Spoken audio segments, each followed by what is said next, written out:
Bismillahirrahmanirrahim. Innallaha yuhibbu man yuqimus salat. Innallaha yuhibbu man yuti'uz zakah. Wa innallaha yuhibbu man yujibus salam. Assalamualaikum warahmatullahi wabarakatuh.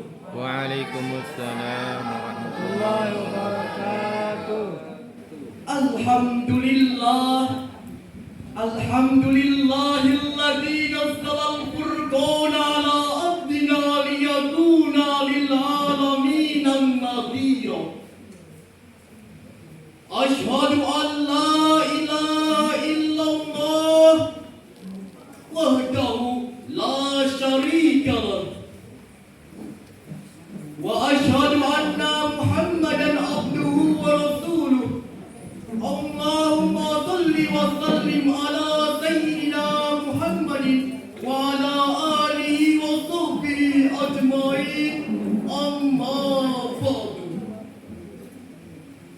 Dewan Hakim yang adil dan bijaksana, Hari yang berbahagia, Indonesia merupakan salah satu negara multikultural terbesar di dunia.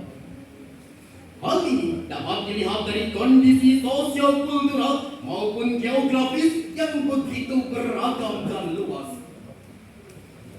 Populasi penduduknya lebih dari 200 juta jiwa, terdiri dari 300 suku yang menggunakan hampir 200 bahasa yang berbeda. Selain itu, mereka juga menganut agama dan kepercayaan yang beragam, seperti Islam, Kristen, Hindu, Buddha, Konghucu, serta berbagai aliran kepercayaan lainnya. Kita patut berbangga bahwa negara kita ini adalah negara yang kaya raya akan keberagamannya. Mulai dari agama, suku bangsa, dan budaya tersebut. Tapi yang perlu kita ingat hadirin, hendaknya perbedaan kemajemukan perbedaan tersebut menjadikan kita lebih kuat dan lebih hebat. Mengapa demikian hadirin? Karena kita semua adalah masyarakat Indonesia berpegang teguh pada Pancasila, Bersatu dalam Bhinneka Tunggal Ika. Betul hadirin? Lalu, bagaimana cara kita merawat persaudaraan di tengah masyarakat yang beragam ini?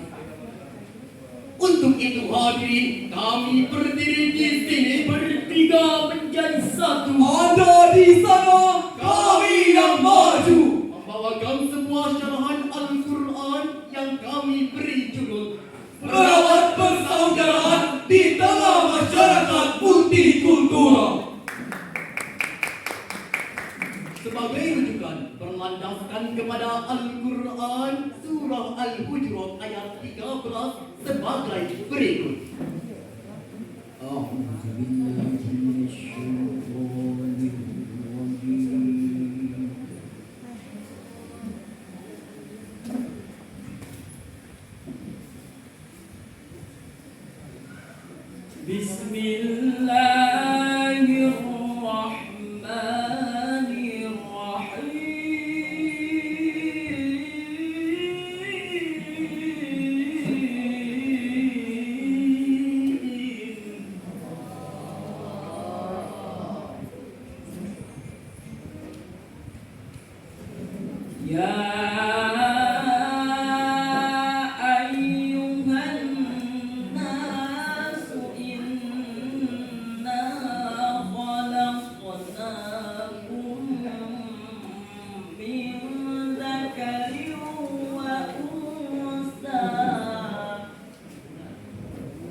Inna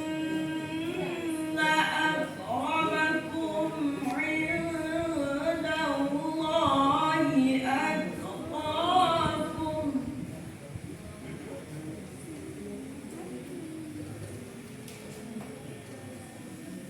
Inna Allaha alimun khabir.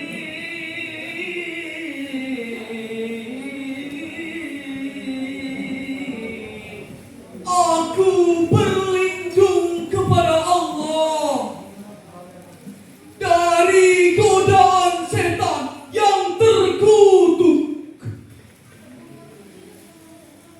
dengan menyebut nama Allah yang Maha Pengasih lagi Maha Penyayang. Wahai manusia, sesungguhnya kami telah menciptakan kamu dari seorang laki-laki dan seorang perempuan. Kemudian kami menjadikan kamu berbangsa-bangsa dan bersuku-suku agar kamu saling mengenal. Sesungguhnya orang yang paling mulia di antara kamu di sisi Allah adalah orang yang paling bertakwa. Sesungguhnya Allah Maha mengetahui, Maha teliti. Hadirin yang berbahagia, dari segi balaghah, firman Allah tadi bersifat khubariyah dengan artian bahwa manusia diciptakan dari jenis laki-laki dan perempuan, bercorak suku, berlainan bangsa, semua memiliki harkat, derajat dan martabat yang sama di hadapan Allah Subhanahu wa Ta'ala.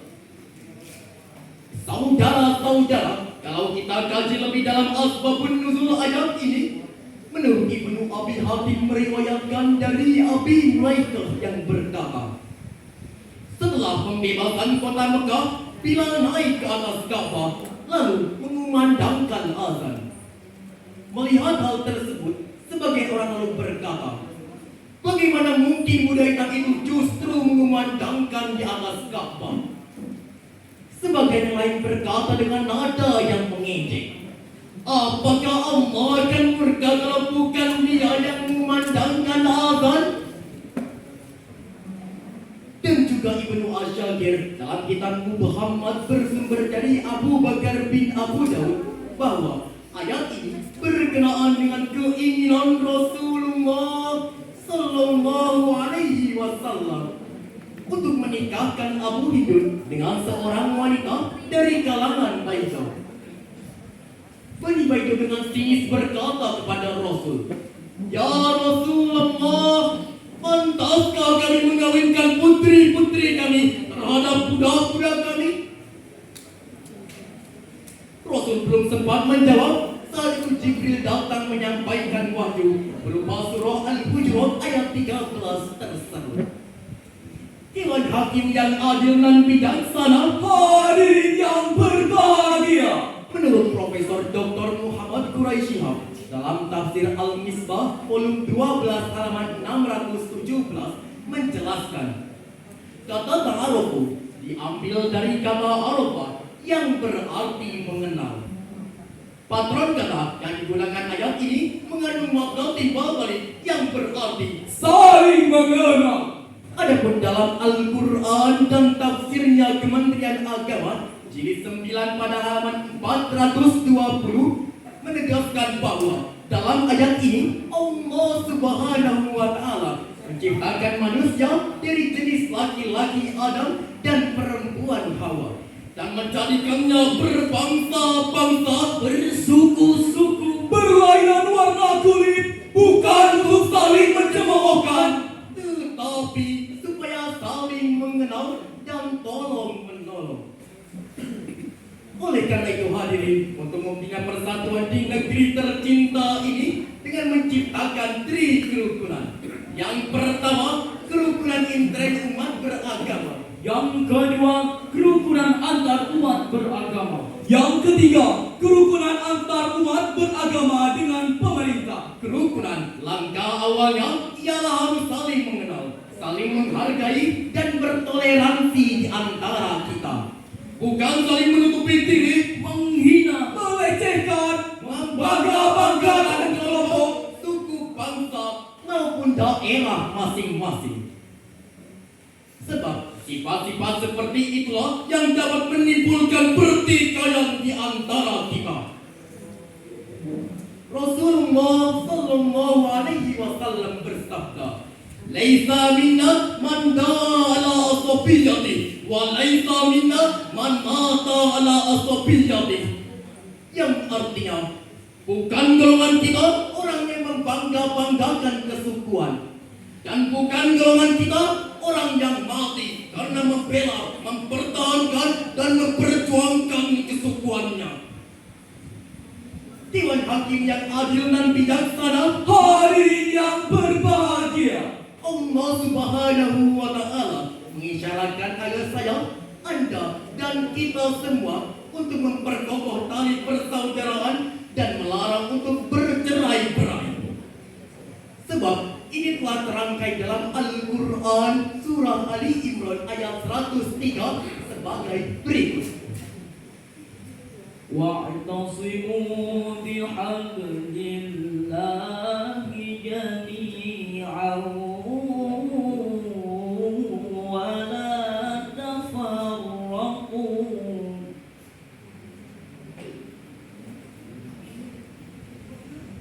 واذكروا نعمة الله عليكم إذ كنتم أعداء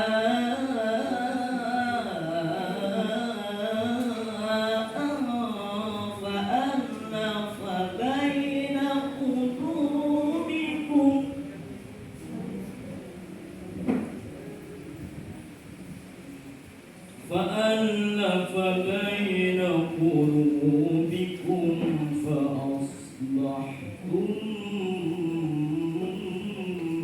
بنعمته إخوانا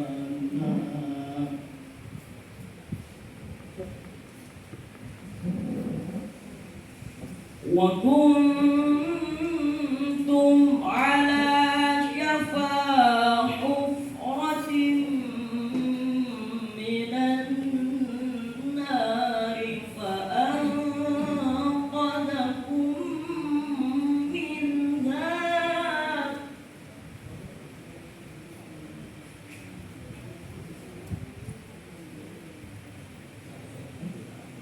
كذلك يبين الله لكم آياته لعلكم تهتدون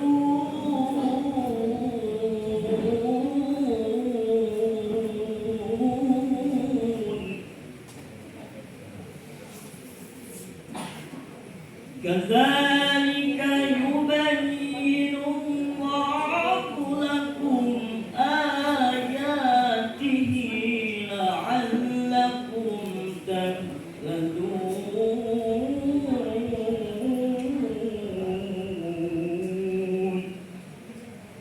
صدق الله العظيم. Berpegang teguhlah kamu semuanya kepada tali agama Allah dan janganlah bercerai-berai. Dan ingatlah nikmat Allah kepadamu ketika kamu dahulu masa jahiliyah bermusuhan. Lalu Allah mempersatukan hatimu sehingga dengan karunia-Nya kamu menjadi bersaudara. Padahal ketika itu kamu berada di tepi jurang neraka, lalu